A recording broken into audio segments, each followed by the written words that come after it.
Agora sim. Boa noite, Igreja do Senhor. A paz do Senhor Jesus esteja na sua vida e na sua casa durante todo o ano de 2021. Quem quer isso, diga um amém bem forte. Amém. Nós temos que mostrar. Espiritualmente, não é nem para o vizinho, mas espiritualmente nós temos que ter essa postura. É de amém, porque nós somos povo de Deus. E graças a Deus por esse dia maravilhoso, começando um ano, estamos fortalecidos no Senhor. Eu quero compartilhar com vocês uma palavra, mas é de bênção para todos nós. E nós vamos meditar no texto de Levítico, capítulo 23. São 3 versículos, a partir do 9.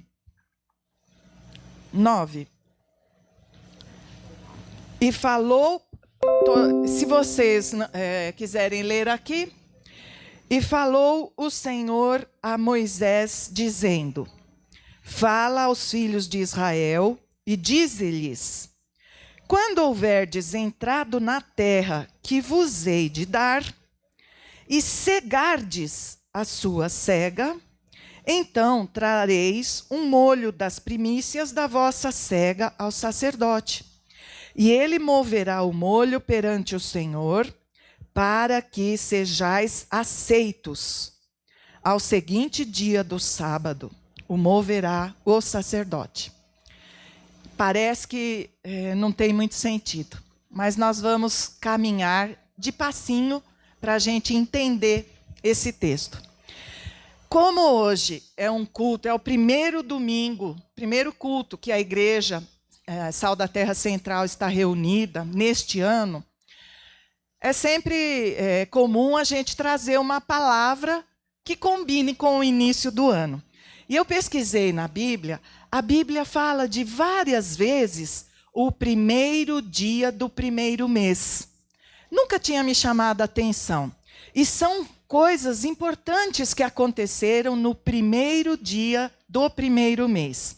Por exemplo, depois que Moisés recebeu as instruções para erguer o tabernáculo, o dia que eles ergueram foi o primeiro dia do primeiro mês. Quando o rei Ezequias reinaugurou o templo lá em Jerusalém, também era este dia. Quando o povo, lembra do povo que foi levado cativo por Nabucodonosor lá para a Babilônia? Quando eles saíram, o dia que eles receberam a autorização para sair da Babilônia, era o primeiro dia do primeiro mês. Quando Ezequiel recebeu todo o livro de revelação daquelas profecias, era o primeiro dia do primeiro mês. Quando as águas do dilúvio baixaram, era o primeiro dia do primeiro mês. E esse versículo que está aqui, coincidentemente, ele está falando de primícia. E hoje nós estamos falando do começo, de primeiro. Primeiro e primícia têm o mesmo radical. O que é primícia, o que é princípio, o que é isso? No ramo do direito, por exemplo, eu fiz direito, a gente aprende logo que entra na faculdade sobre princípios. Quais são os princípios do direito civil, do direito constitucional, direito administrativo. Não é isso, meu irmão, que é formado também? Então, várias ciências, a contabilidade, quem é contador sabe, quem é engenheiro tem os princípios. Em cima daqueles princípios, aquilo é a coluna para aquele esqueleto se manter. Então, hoje à noite, nós vamos falar de princípios. E princípio é uma coisa que todo mundo tem. Se eu perguntar para cada um de vocês, cada um vai ter. Ainda que não pare para pensar muito nisso.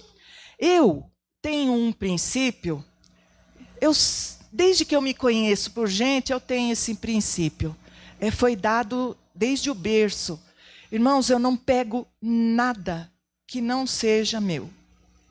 Você pode deixar 10 milhões perto de mim. E eu sei que é seu, é claro, né? Se não tiver dono, aí eu vou...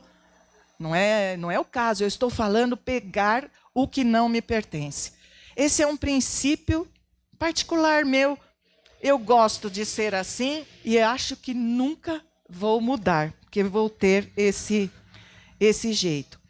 E na Bíblia não aparece a palavra princípio no sentido de sustentáculo, algo sem o qual não se pode dar sustento para o esqueleto. A Bíblia, sempre que usa a palavra princípio, vai ser no sentido, no princípio criou Deus os céus e a terra, no início. Mas, embora não apareça a palavra, a Bíblia é cheia de princípios. Por exemplo, não há remissão de pecado se não for pelo sangue de Jesus. Não tem como a gente fazer alguma coisa, praticar bondade e fraternidade. Isso não vai apagar o pecado, porque, por princípio, é o sangue de Jesus. E com Deus não é diferente, pois Deus também tem os princípios dele. E é isso que nós vamos falar. Nós somos livres para aceitar os princípios ou não. Mas o que a Bíblia vai deixar claro para a gente?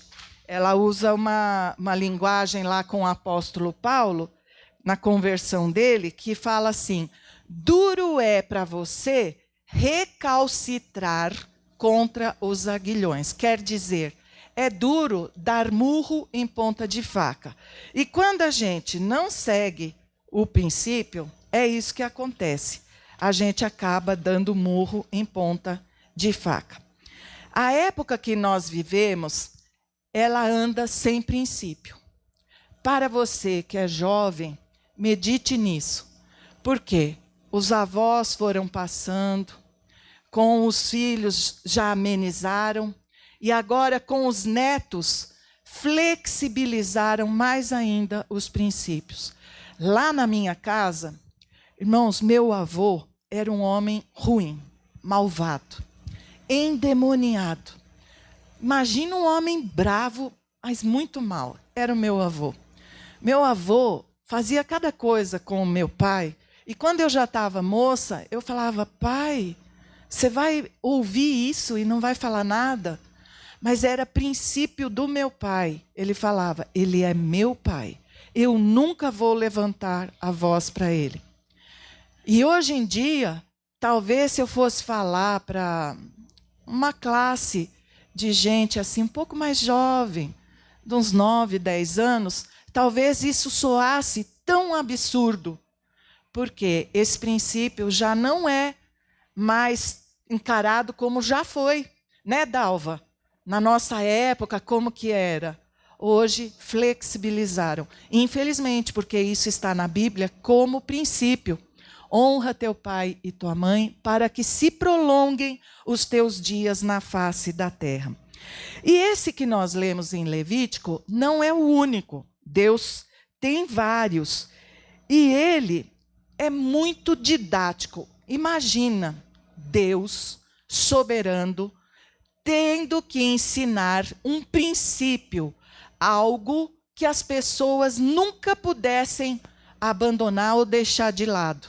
Mas ele é o Todo-Poderoso. Que linguagem que ele vai usar? Aquela de trovão? Afastaria as pessoas. Então, Deus vai ser pedagógico. Ele vai usar uma didática.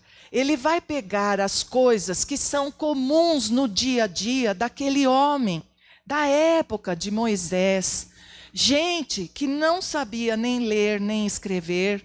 Eram pouquíssimos. Moisés, você sabe, estudou nas melhores escolas egípcias, mas a maioria não tinha um conhecimento ou uma facilidade para entender. Então, Deus dá uma lição com didática. Ele vai ensinar de maneira que aquelas pessoas sem muito conhecimento vão conseguir entender. Para eu explicar, eu vou ter que falar um pouquinho de história judaica, um pouquinho deles.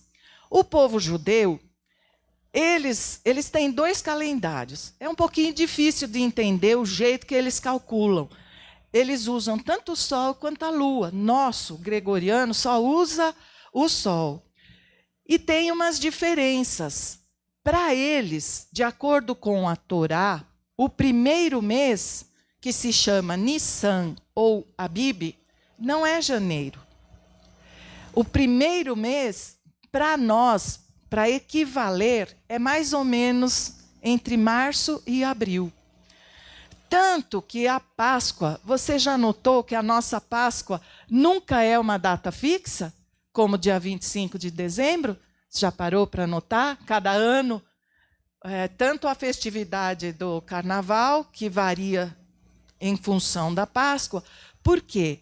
Porque Deus, quando eles comemoraram a primeira Páscoa, Deus falou, aos 14 dias do primeiro mês, que é Nissan, lá para eles não é janeiro, não. E embora para eles o primeiro mês esteja entre março e abril, também tem outra diferença. Eles não consideram que o ano está começando entre março e abril. Eles consideram... Vocês lembram quando foi setembro, que eu falei para vocês que eles estavam no ano 5.781? Quem estava aqui? Olha lá, tem gente que estava. Eles consideram o ano novo, que é o Rosh Hashanah, de setembro a outubro. E isso, por causa do calendário deles, cada vez vai variar. Então, eles tinham as festas ou as santas convocações dadas por Deus. Deus falou, no dia 14 do primeiro mês, nós estamos aqui em janeiro, mas para eles era o mês de Nissan ou Abib. Vocês vão imolar o cordeiro às 15 horas da tarde. No dia seguinte, já começa no dia 15, a festa dos pães asmos, ou ázimos, pães sem fermento. Essa festa durava 7 dias. E no dia posterior, no terceiro, segundo depois da Páscoa, Deus falava que era a festa das primícias. Era a santa convocação. E essa primícia que nós vamos falar aqui. Por isso que eu precisei explicar para vocês o que são essas festividades. Então, essa festa dos pães asmos, ninguém podia comer pão fermentado.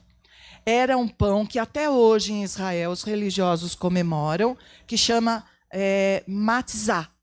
Se um dia você tiver curiosidade, veja como que é a Páscoa do judeu. Então, quando Jesus estava aqui e começaram a procurar qual o pecado dele, que nós vamos matá-lo, era uma simbologia da festa dos pães asmos, que não podia ter pecado. E Jesus não teve pecado, porque ele era o pão que desceu do céu. Para essa primícia aqui, Cristiano, eu posso usar você como se você fosse um proprietário de terra? Então, havia o pobre, mas havia gente que tinha condição, como o Cristiano, que tinha um pedaço de terra cultivável. E nessa época de Nissan e Abib, perto da Páscoa, era a época que começava a colheita da cevada. Ela foi plantada antes, mas a cevada, que era uma fonte de subsistência do povo, porque era um produto barato. O Cristiano, uns meses antes, plantou uma grande quantidade de cevada, e por instrução de Deus, ele fica de olho na plantação. E quando ele fala para os funcionários, quando vocês virem os primeiros grãos aparecendo na cevada, vocês vão lá e vão colocar uma fitinha. Vocês vão marcar aquele raminho que subiu da terra antes de todos os outros. Quando chegava perto, na semana da Páscoa, que estava bem próxima à festa tanto dos pães asmos quanto das primícias, o cristiano falava para os funcionários, ou ele mesmo ia lá na plantação, e aqueles que estavam com a fitinha, os que estivessem já com a cevada madura, ele com muita alegria, ou o funcionário, punha aquele fardinho aqui no braço, pegava um facão, uma foice, e pegava todas as que tinham aparecido antes de todas as demais. Essas primeiras eram chamadas as primícias. Isso é o que está falando no texto que nós lemos. Aí o cristiano pegava, juntava todas aquelas primícias, e ele tinha que levar para Jerusalém, entregar para o sacerdote. O sacerdote pegava aquele molho das primícias do cristiano e apresentava diante de Deus. Então ele balançava para lá e para cá. Por quê? Para nós pode parecer pueril, infantil, mas para Deus isso era primordial. Sabe o que Deus falou? Que se o cristiano não fizesse isso de modo que os molhos ou os molhos de cevada estivessem lá no templo, para que no domingo, depois do Shabá da Páscoa, o sacerdote pudesse apresentar, sabe o que Deus falou? Deus era intransigente. Leia o versículo 14 comigo. Gil, se você puder colocar. E não comereis pão, nem trigo tostado, nem espigas verdes, até aquele mesmo dia em que trouxerdes a oferta do vosso Deus. Estatuto perpétuo é por todas as gerações em vossas habitações. Às vezes o cristiano estava localizado longe de Jerusalém. Aí ele, maroto, podia pensar, não vou levar agora, não. Eu tenho que ir para Jerusalém na festa de Pentecostes, que é daqui 49 dias depois da Páscoa. Aí eu pego e levo as minhas primícias para Deus. Deus falava, de jeito nenhum. Você quer fazer isso? Faz. Só que você não vai não vai comer pão asmos, não vai poder comer um trigo tostadinho, nem espiga verde. Por que Deus fazia isso? Para ensinar de uma maneira fácil para aquele povo que tinha tão poucos recursos intelectuais, que primícia a gente trata como prioridade. Se você não tratar o molho das primícias como prioridade, você está tratando todo o resto igual. Já não são mais primícias. Primícia é aquilo que tem o primeiro lugar. Por isso que Deus falava, não pode comer. Só que para o cristiano era importante demais. Ele se sentia completamente feliz e abençoado de levar o molho das primícias para Jerusalém, para que no dia certo o sacerdote fizesse esse movimento diante de Deus. Por quê? Porque a Bíblia fala que quando você santifica as primícias, você está santificando toda a massa. Você está vendo como é um princípio? Na nossa vida, tem coisas que a gente quer que seja primícia do Senhor. Quer um exemplo? A família. A família a gente quer que seja do Senhor, primícia santa. E se a gente não santificar a raiz, a massa toda não vai gozar da mesma qualificação. Tanto que, lá em Coríntios, quando o apóstolo Paulo vai falar do homem e da mulher que se converteram ao Senhor, e o cônjuge não é convertido, o Paulo fala, não se divorcie, porque tanto a esposa quanto o esposo crente santificam o marido ou a esposa descrente. é pelo princípio das primícias e da santificação. Isso está lá em em Romanos 11:16. Se as primícias são santas, também a massa o é. Se a raiz é santa, também os ramos o são. Por isso que o princípio é importante. Para o cristiano, ele não havia ainda essa ideia, mas hoje, cristiano, se você fosse fazer exatamente a mesma coisa, o fato de você ter obedecido a Deus ia te trazer proteção, porque o que é santificado a Deus, o diabo não pode tocar, só se Deus permitir. E profeticamente ia colocar uma bênção na sua vida, porque era um produto barato.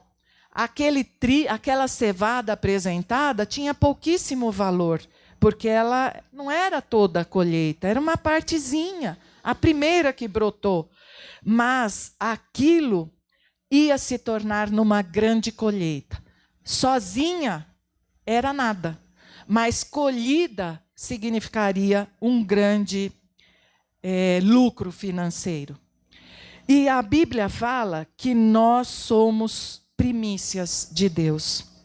E se nós nos apresentarmos voluntariamente, com essa didática do Senhor, ao Senhor, nos consagrando, principalmente porque estamos no começo do ano, nós vamos ter a condição de sermos separados por Deus. Não se sabe como, mas espiritualmente, nós temos uma marca que Satanás e seus demônios, eles enxergam essa marca de quem se consagra ao Senhor. Mas eles também enxergam quem não tem essa marca. E como é que eu consigo essa marca? É com a humildade, o entendimento, com o culto racional, com a nossa cabeça. Tem um versículo que fala isso. Portanto, irmãos, rogo-vos pelas misericórdias de Deus que se ofereçam em sacrifício vivo, santo e agradável a Deus. Este é o culto racional de vocês. Sabendo como Deus age por princípios e que naquela época ele usou essa figura para mostrar como as pessoas deveriam ser aceitas, hoje a gente transporta, porque o Novo Testamento trouxe complemento para essa lição. Hoje, a Bíblia fala que Cristo é as primícias, mas que nós também somos a primícia da criação de Deus. Nós fomos feitos para sermos consagrados a Deus. Deus não nos fez para que Satanás e seus demônios nos tocassem. Nós fomos feitos para ser intocáveis pelo Espírito Santo, pela marca espiritual de Deus. E como que eu faço isso? Desejando, mostrando para Deus de forma racional, que é o culto racional. Senhor, eu entendi qual que é a sua mensagem e entendi qual que é a lição. Eu desejo espontaneamente me consagrar ao Senhor. E consagrar o que é? É abandonar qualquer tipo de felicidade, de prazer nessa vida? Não. Mas é viver uma vida debaixo dos princípios pregados por Deus nesta palavra. É viver uma vida de transformação. Eu não estou falando de um cristão morno, um crente morno, que não sabe vibrar com o Senhor, que não sabe se comportar assim durante a semana. Ele consegue na igreja, mas fora daqui, ele tem uma vida sem princípios ou com princípios flexíveis. Essa consagração que Deus deseja da nossa vida é: Senhor, eu quero estar debaixo da bênção daquilo que é primícia. Que o Senhor coloque essa fitinha em mim para mostrar que eu sou primícia, que o Espírito Santo chegue na minha vida e me toque e me faça essa marca. Este é consagrado, esta é consagrada ao Senhor, nesse você não toca. Sabe, irmãos, não adianta a gente recitar os versículos mais lindos da Bíblia. O Senhor é meu pastor, nada me faltará, eu sou mais do que vencedor, tudo posso naquele que me fortalece, 1000 cairão à direita, 1000 à esquerda, se eu não estiver consagrada ao Senhor. Pode parecer bonito e simpático, mas é a consagração que vai fazer diferença, porque Deus vai olhar e vai falar, esse é meu, esse está debaixo da minha bênção. E você vai ser o agente de santificação onde você estiver. Esposo com a esposa com o esposo, o filho com o pai e o pai com os filhos. Por quê? Nós vamos funcionar como uma centelha, aquela que acende o fogo ao nosso redor. Quando a gente faz uso das primícias indevidamente, Deus está nos dizendo, não queira tomar o que é meu. O que é meu é meu. Eu não divido a minha glória com ninguém. Só que nós temos o livre-arbítrio. Então, nesta noite, que nós ainda vamos ter Santa Ceia, que também teremos um momento de reflexão, eu quero que você medite, porque Provérbios 16:3 diz, consagre ao Senhor tudo o que você faz, e os seus planos serão bem-sucedidos.